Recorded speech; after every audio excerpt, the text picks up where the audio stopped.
Hey everyone, welcome back to Elemental Cartomancy. This is the second video in my mini-series Love the Spread, Spread the Love. I'm actually coming at you today with a 10 card spread. I'm purposely not doing it in spread size order because I think it might get a bit, a bit boring waiting for the bigger spreads. I don't know. I thought it just might be a bit more helpful if I dot about. So we're doing a 10 card spread today. It's the 10 card spread that I've actually taken a lot of inspiration. It pretty much is the 10 card spread from Maggie Stivatter's book Illuminating the Prophecy, which comes with the Raven's Prophecy Tarot. This is a really good spread for those questions where it's like, right, what do I need to do? You know, action-based questions. What actions do I need to take to solve this problem or to negotiate this thing that I'm going through? Probably not a spread that I would use if somebody was to say, you know, can I have a general reading, or can we look at this subject area and see what the root cause of it is. I don't think it's a good one for a kind of overall view of a particular subject. I think it's a really good one for action-based questions. So we'll turn the camera around and we'll have a wee look. I'll lay some cards on the table and let you see the spread in action. I'll let you see what each of the position meanings that I use are, because some of them are a wee bit different from what's in this book. But definitely credit goes to this book for this spread, because that's where I've got it from. But anyway, let's flip round and we can chat whilst we're putting cards on the table. Okay guys, so let's kick this off. I'm going to be using the Zany Tarot to show you this spread, so let's just give it, a wee shuffle, for goodness sake. Just because it's nice to shuffle the cards before we put them on the table, although it seems to not want to be shuffled for some reason. So you'll have seen me use this spread a couple of times in the roundtable readings lives that I do. It's a 10 card spread, as I say. The first card, it starts off very much like a Celtic cross. So the first card that goes on the table, it's kind of like it's like the first card in a Celtic cross. It basically describes the querent, you know, the seeker, the client. It's going to describe them and basically what's going on with them right now. Okay. The second card that goes down on the table crosses it like that. Like I say, very much like a Celtic cross, and again, it's going to be the kind of environmental factors, you know, it's going to be outside influences on the querent, things that they're coming up against, you know, it might be people, it might be situations. So very much like the first cross and the Celtic cross, and already with these two cards on the table, you can tell a bit about the querent situation, you know. But what I'll do once I've kind of told you all the position meanings, we'll do like a sample reading. And we can kind of discuss that a bit more. So the next one is going up here, and this is the conscious. In the book it says unconscious, conscious. I just prefer to do conscious than unconscious. I like to look at what's, you know, what I know. I like to look at the forefront of my mind first before I start delving into the kind of those more mysterious realms. So conscious, unconscious.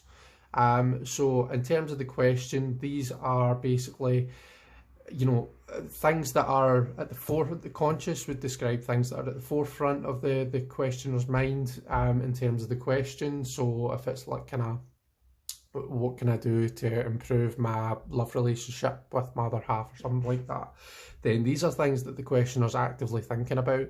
These are things that are affecting, you know, this is energy that the questioner is bringing to the situation, but they're maybe not so aware of it. Okay, it's maybe on the back of their mind, or it's things that they're doing that they don't realise that they're doing, so this can be quite telling, this position here. Now the next four positions, I'm just going to move them up. The next four positions are, in my view, the most helpful, they're the most telling, okay? These two. So this is, so bearing in mind I've said that this is a good spread for when, you know, if an action-based spread, what do I need to do to, you know, have a better relationship or get the job that I want or whatever it might be. Okay, so these are the action cards. The first two is what, you know, it's telling you what the questioner thinks they need to do and they don't need to do. So this card here is, what does the person think will help the situation? The next card is, what does the person think will hinder the situation? Alright, so you're getting a good insight here as to the questioner's kind of attitude to the overall question. The next two cards, what will actually help the situation? What will actually hinder the situation? So looking at these four cards here is going to be, you know, really telling. So obviously this is telling you what the questioner thinks. This is telling you what is actually going to influence the situation. We can then look at these two cards together and say, right, okay, well, this is what the person thinks is going to help. This is what is actually going to help. Are these different? Are these the same? Is the person doing things that are going to help? Are they contrasting? Maybe the person thinks that doing a certain thing is going to help, but in actual fact, they need to be looking at something completely different. And it's the same with the hindrances. It's the same with the things that aren't going to help the situation. Okay? And yeah, you know, you could also like kind of cross it and say, right, okay, well, do I see similarities between what they think is going to help and what is actually going to hinder? You know, if these are really similar cards, if these are given similar messages, then obviously that's going to be quite telling. You can tell the person actually what you're doing, what you're thinking is going to help, is going to make it worse. And just, you know, play at it that way. Okay, so that's these cards. And then the last two, we've got the 9th card, the penultimate card, is, you know, what's coming up next, kind of immediate future type card. And then the last card is kind of like your final outcome, you know, or, you know, the outcome if we take into account all this advice, the direction that things are going on, you know, where is everything converging to, what is going to happen. All right. So what we'll do then, as a wee sample, we'll turn these cards over and see how they affect a question. So let's just take the first question that I blurted out. Someone comes to you and says, you know, I'm having trouble with my relationship. I need to know what to do, essentially. How do I make it better? How do I improve my relationship with my other half? Okay? So the first card that we've got is the 9 of Wands. And if we look at this beautiful 9 of Wands, we see this tower in between the two people. They've obviously got a lot of love for each other. Okay, we can see the two hearts. Not sure how well you can see them, how well I've got it zoomed in. Let me actually hold this up closer. We see the two hearts, you know, we see the two rainbow hearts. They're obviously very much matching, but we have this big tower in between. Okay, it's not an unsurmountable obstacle, but it is an obstacle nonetheless. Now, 9 of Wands we normally think of being defensive, you know. So maybe there's a kind of defensive attitude in the claimant right now that's either giving off the wrong vibe or it's just turning their partner off. All right. Immediate influences, we've got the 7 of Pentacles. So there's this idea of waiting for something to happen. 7 for me is all about waiting for the right time to act, waiting for the right time to do something. It can depict, for me, it can really depict a period of waiting. It's, you know, like I say, waiting for the right time. I suppose, I mean, right now, the two, I mean, I suppose this guy looks as though he's thinking about how he's going to get over the tower, but this guy's kind of looking the other way. He's not, doesn't really seem to be too sure about what's happening, you know. There is very much this feeling of, you know, there's no action being taken yet. It's just kind of gearing up to it, I suppose. And we kind of see the same thing here, you know, the family are kind of gearing up to their harvest, they're waiting for that right time. So it's not looking completely bleak or anything like that. It does look as though things are about to start happening, especially when we look at this kind of immediate influences card. Okay, now let me just make sure, yeah, I'd moved them out of the camera, hadn't I? So let me just move these down. Okay, so we've got the conscious cards. Okay, we've got the Ace of Pentacles. So, sticking with the Pentacles theme here, sticking with this theme of the material world, it might be that there's a financial difficulty there.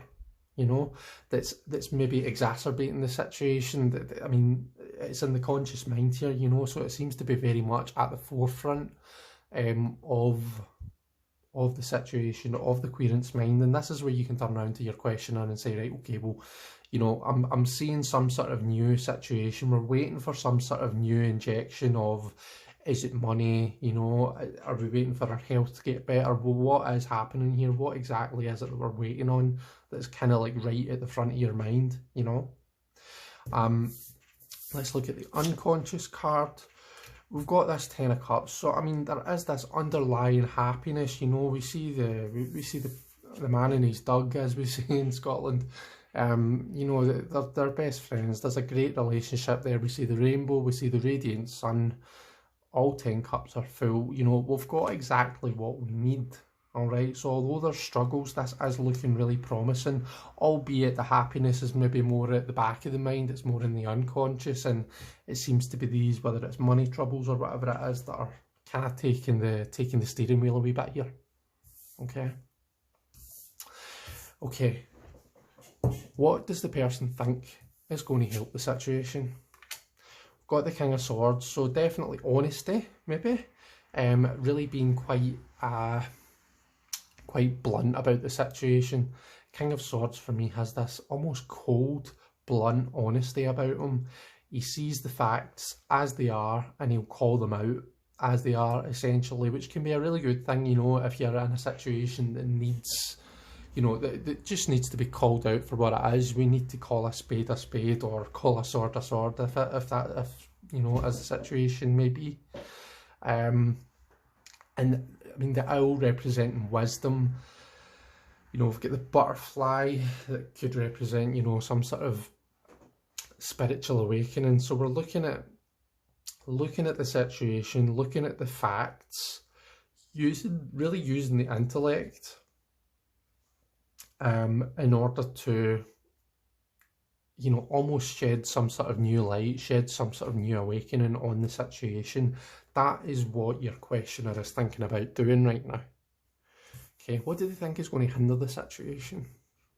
This is where it sucks because I've no nails. Oh, right, okay, so we've got 2 kings. That's really interesting. So we've got the King of Cups, and pure and simple, what this is saying to me is they don't want to pander. There's something that they don't want to pander to. Okay, King of Cups is all about being the diplomat, it's about being the negotiator, it's about taking everyone's feelings into account and being a people pleaser, you know, trying to come up with a solution that's best for everyone, where everyone is as happy as they can be, you know, the optimal solution. That is not what your questioner is looking at doing right now. They basically think that this is a situation that needs bluntness. They need to call everything out as it is. Almost like, yeah, feelings might get hurt, but sometimes that's necessary. That's how they're seeing the situation right now. Now, let's have a look and see what is actually going to help and hinder. Right, okay. Okay, so you've got a Cups Court as to what they think is going to hinder. You've got a Cups Court as to what they think is going to help. Sorry, what is actually going to help. So this is what I'm talking about, right? We can really see, you can give a really good piece of advice here, you know. I know that you know, this is where you turn to your question and you say, look, I know that you really want to kind of just be blunt, call it out as it is. You don't want to pander to the situation, but you know, you're going to have to be sensitive to this person's feelings. Remember, we're talking about a relationship here. We are playing with someone's emotions. There has to be a certain amount of emotional savvy, as it were. And I mean, the Knight of Cups, Knights are, you know, fire energy. There's lots of action happening in the realm of the cups, the emotions, you know, the relationships and stuff. So you're going to have to work at that emotional connection. Try not to let the King of Swords' kind of coldness almost kind of split you apart, you know. What is actually going to hinder? The Star. So this could just be saying, you know, waiting for basically some divine influence, some outside help to fix the situation, to guide it, okay. Basically this is going to be solved by, you've got King, Knight, okay? Or sorry, you've got, can't, goodness me. This is going to be solved by, we've got a people card, right? And then we've got a major arcana card, we've got a, you know, the star, we've got this celestial body, this, you know, otherworldly almost influence here. That's not what's going to help. What is going to help, what we're seeing here is all very much down to earth, minor arcana, people of the minor arcana, you know. It's all about building relationships with people. It's about being people savvy. That is what is going to ultimately, I think, just mend the bond between these two people. Okay, what is coming up in the immediate future? We've got the Nine of Pentacles, so that is quite nice to see, because we see this 7, we see this ace, which is on the forefront of the person's mind, and then we see this 9 coming up in the immediate future. So whatever it is that's on the, you know, that's on the forefront of their mind right now, this ace that they need to kind of work at and build on to make it into something great, we can at least say, well, do you know what, that's going to pay out soon. That situation is going to sort itself out pretty quickly, you know. That is at least going to be a factor that you're not going to have, it's not going to be an extra stressor on you. And that, you know, we're looking at immediate future here, we're not looking miles and miles and miles away into the future. And then final outcome, well, look at that, we've got the World. So it looks as though everything's going to be fine, but very much about building the relationship and sorting it out between the two people, and not looking for some divine outside influence, you know, not looking for some magic, you know, so just not looking for some like kind of magic quick fix where it's going to heal itself with no work required from the people involved. So that's it, that's the kind of 10 card spread, guys. As you can see, it is very much action based, you know, it's all about what should I do, what should I not do, you know. And yeah, I hope that was helpful. I hope that, you know, give it a try, see what you think, and let me know, you know, in the comments below, or shoot me a wee message and let me know if you've used it, what you thought of it, and how it, you know, how you got on with it. Thank you so much for watching. I hope that you've enjoyed. And until next time, take care everyone. Thank you. Bye.